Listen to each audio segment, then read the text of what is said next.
Hello everyone, क्या हाल चाल, कैसे हैं आप लोग। Welcome back to our YouTube channel जिसका नाम है Law Diction. I hope you all are doing good. आपकी प्रिपरेशन अच्छी चल रही होगी।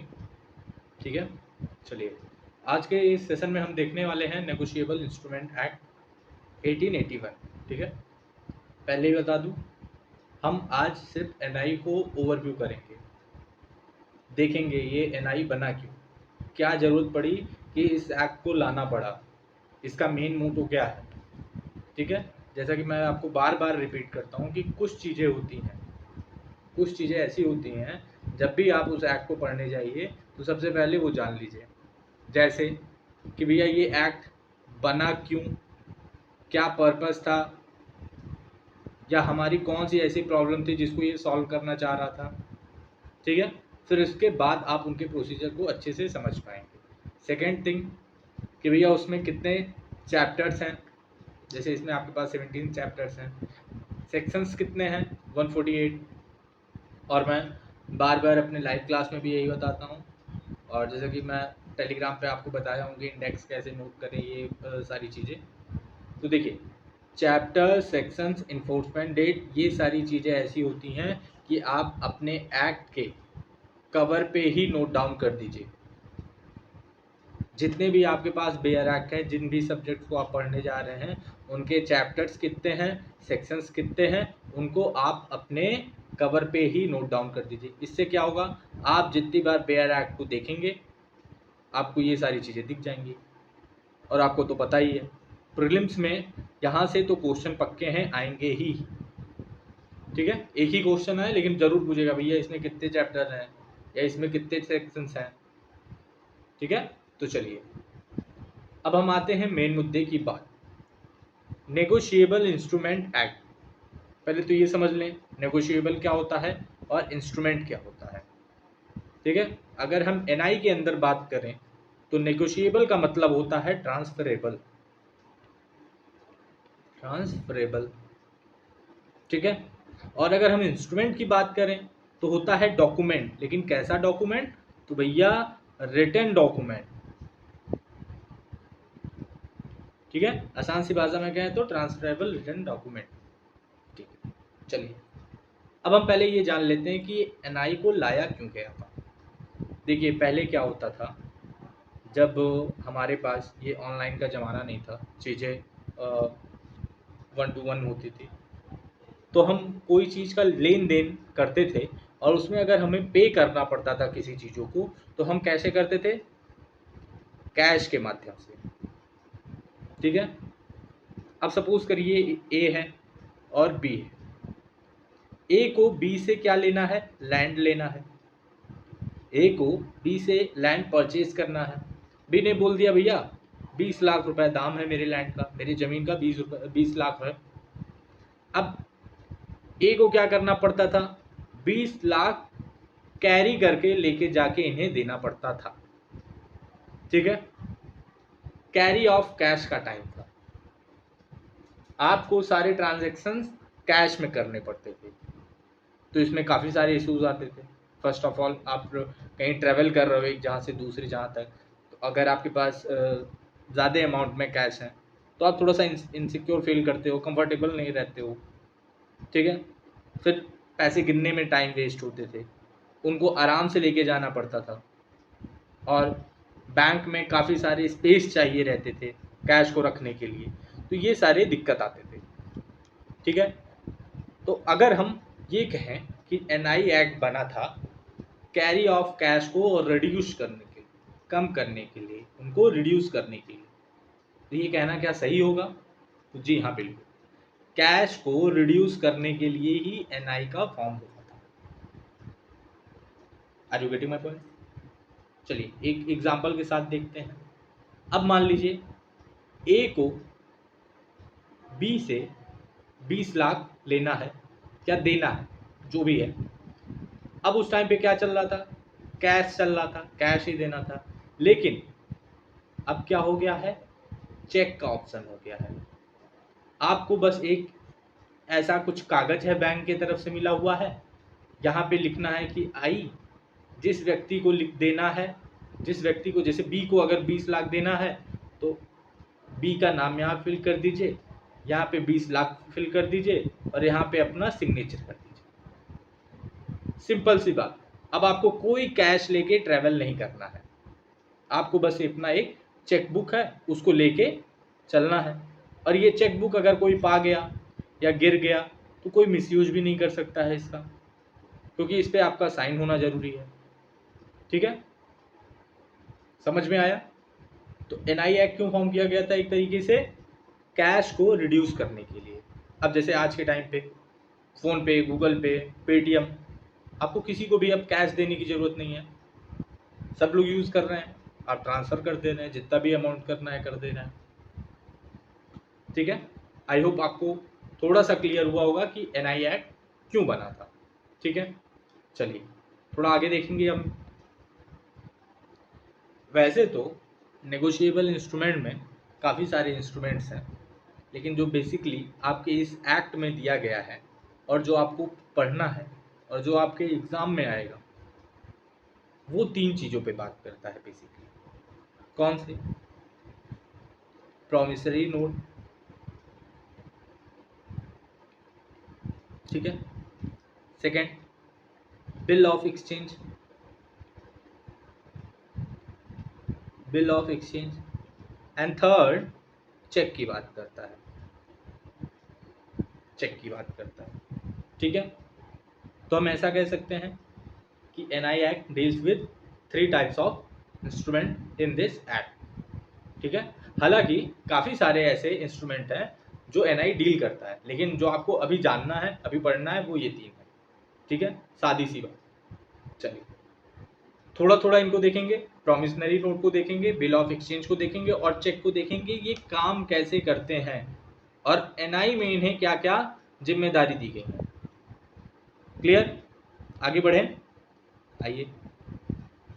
चलिए चेक को यहाँ से थोड़ा सा गायब करेंगे। अब हम देख रहे हैं दोनों के बीच का डिफरेंस। देखिए मैं फिर से रिपीट करना चाहूँगा, मैं आप लोगों को बार बार यही कहता हूँ कि भैया ज़्यादा थ्योरी रटने की कोशिश मत करो, आप चार्ट बना के, डायग्राम बना के ऐसे पढ़ने की कोशिश करो जैसे मैं अभी बताने जा रहा हूँ। ठीक है, और ऑलरेडी मैंने अपने टेलीग्राम ग्रुप पे, लॉ डिक्शन टेलीग्राम ग्रुप है, आप उसमें जाइए, देखिए हर चीज़ का मैं चार्ट और ये क्या बोलते हैं इसको, फ्लो चार्ट और डायग्राम बना के दिया हुआ हूँ। उससे क्या होते हैं, अगर आप कोई पिक्चर देख लेते हो ना भैया, तो वो लंबे समय तक आपके दिमाग में रह जाते हैं। ठीक है, तो ऐसे आप डायग्राम वगैरह बना के कोशिश करिए, अपना अपना कुछ निमोनिक बनाइए, तो वो लंबे समय तक आपके दिमाग में रहेगा। ठीक है, चलिए अब देखिए जैसे प्रॉमिसनरी नोट है और बिल ऑफ एक्सचेंज। तो पीएम में क्या होता है, यहाँ पे आपको अंडरटेकिंग लेनी पड़ती है, जिम्मेदारी लेनी पड़ती है, अंडरटेकिंग लेनी पड़ती है, मतलब आपको एक तरह का प्रॉमिस करना पड़ता है। ठीक है, बिल ऑफ एक्सचेंज में कोई अंडरटेकिंग नहीं, आपको यहाँ पे ऑर्डर देना है। क्या देना है? Order. Are you getting my point? अभी मैं इसको एक सेकंड बस सुन लीजिएगा, अभी मैं एक्सप्लेन करूंगा।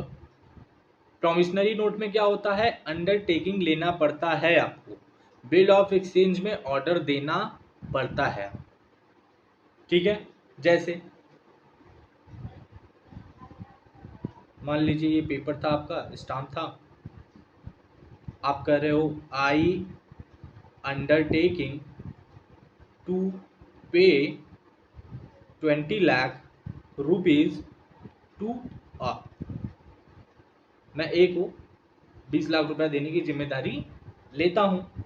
ठीक है, लेकिन अगर आप बिल ऑफ एक्सचेंज बना रहे हैं तो आप क्या बोलोगे, आई ऑर्डर, यहाँ पे नाम लिखोगे कि किसको ऑर्डर दे रहे हो, टू पे 20 लाख टू बी।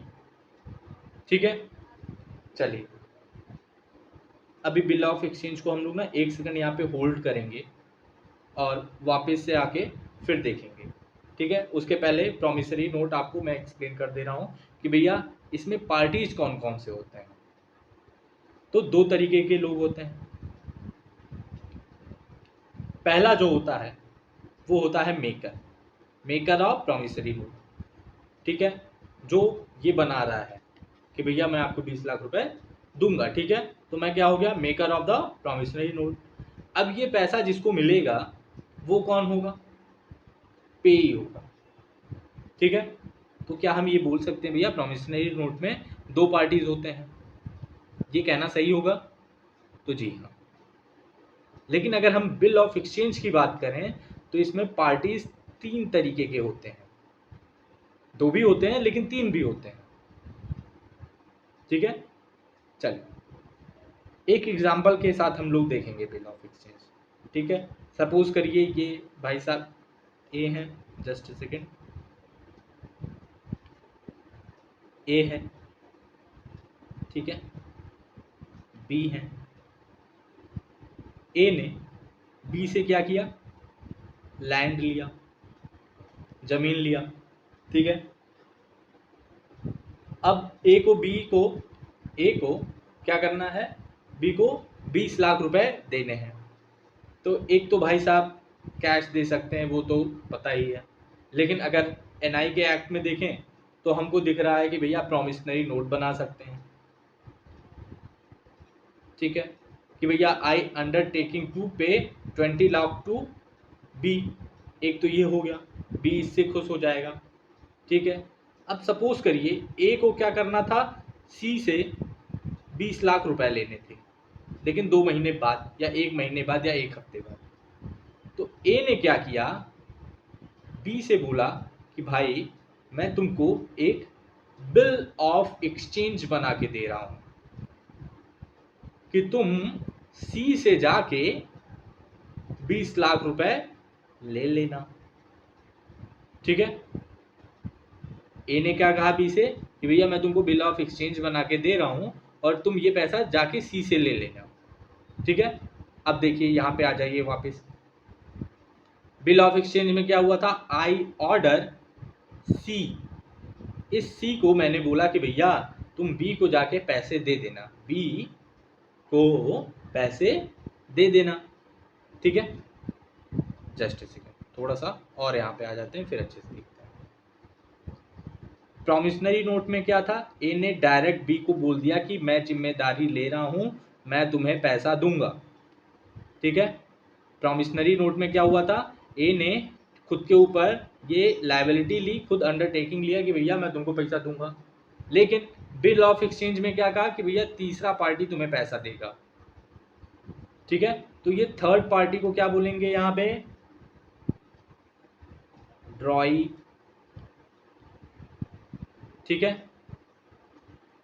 ए को यहाँ पे क्या बोला जाएगा, ड्रॉअर, एंड बी को पे, ठीक है। Are you getting my point? चलिए अब ये बताइए यहाँ पे एक्सेप्टर कौन है,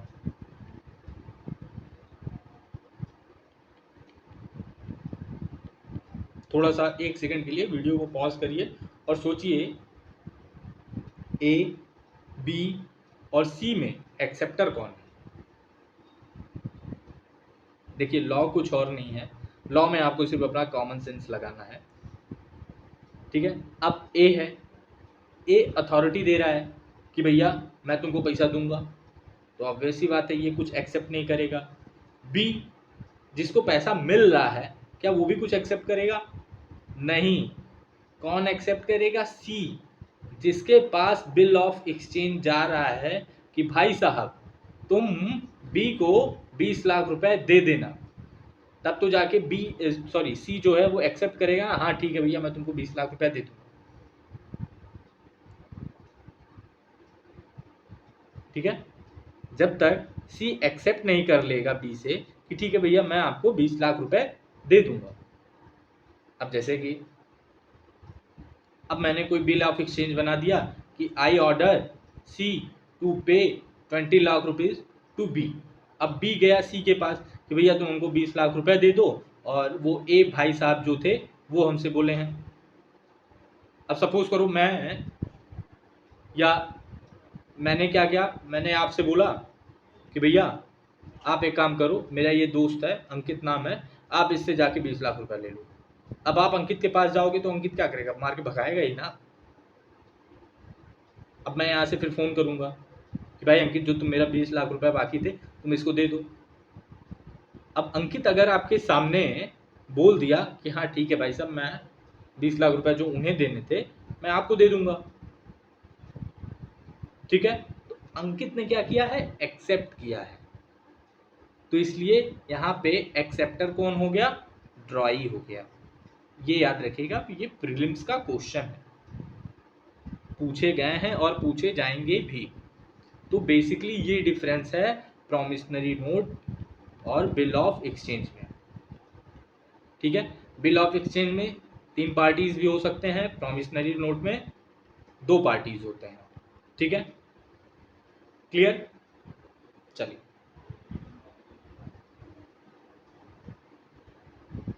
एक एग्जांपल और ले लेते हैं हम लोग, फिर आगे बढ़ेंगे, ठीक है। जैसे प्रॉमिसनरी नोट है और बिल ऑफ एक्सचेंज है, इसमें 2 पार्टीज भी हो सकते हैं, लेकिन अगर मैंने बोला कि आई ऑर्डर टू पे 20 लाख टू बी, तो ये तो सेम एज प्रॉमिसनरी नोट की तरह हो गया, बस प्रॉमिसनरी नोट में ऑर्डर की जहां आई अंडरटेकिंग हो जाता है, ठीक है। लेकिन बिल ऑफ एक्सचेंज में क्या हो जाता है, I order to third party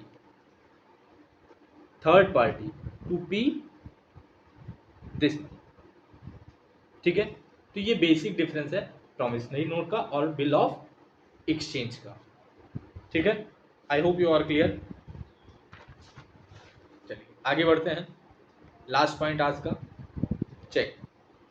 check क्या होता है, चेक कुछ नहीं होता है, cheque same as bill of exchange होता है। इसका जो भी प्रोसीजर है बिल ऑफ एक्सचेंज के ही जैसा है, ठीक है। बस इसमें जो पार्टीज होते हैं उनको आपको ध्यान देखना है, जैसे ड्रॉई ड्रॉवर सॉरी एंड पेई, ठीक है। इसमें जो ड्रॉई होता है वो बैंक होता है। ऊपर आइए, यहाँ पे देखिए ड्रॉई कौन था, यहाँ पे ड्रॉई कौन था भैया, सी था, थर्ड पार्टी, ठीक है।